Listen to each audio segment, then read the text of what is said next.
Okay. So my research is about the quantitative susceptibility mapping at 7 Tesla detects ongoing active lesions in relapse-free RRMS patients. So my study focuses on areas of active inflammation, which is surrounded by the iron-rich cells, the microglia. So here is the image of the microglia in the pink box. And we were using the 7 Tesla magnetic resonance imaging MRI together with the QSM acquisition. So the objective of my study is to compare the number of lesions with positive QSM signal indicating active inflammation with lesion size and number in patients with the RRMS using 7 Tesla MRI. So the QSM positive or QSM plus lesions are the lesions which are having the average QSM value over 0, and it indicates active inflammation. So like in our methods here, we process the QSM images using an in-house pipeline, the QSmart. So this is the processing steps to calculate the quantitative susceptibility mapping, the QSM from the MRI face image.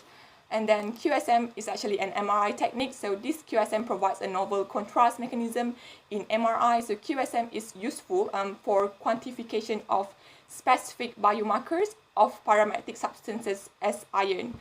Okay, so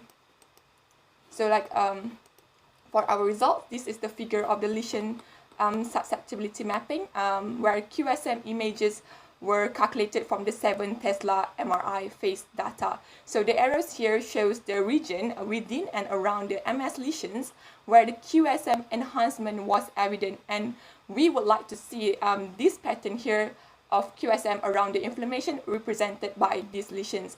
And then our result shows that across all the patients, the average proportion of the QSM positive lesions was 0.61, and for each log 10 cubic millimeter change in the lesion volume, there were an additional 15 QSM positive lesions. So thus, this kind of suggesting that there were no association between the proportion of the QSM positive lesions and any disease or demographic variables. So based on our results here, we conclude that irrespective of disease severity or disease duration, the proportion of the QSM positive lesions was highly consistent.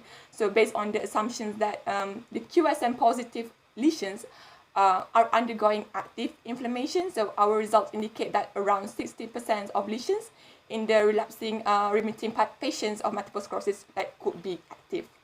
Thank you for listening.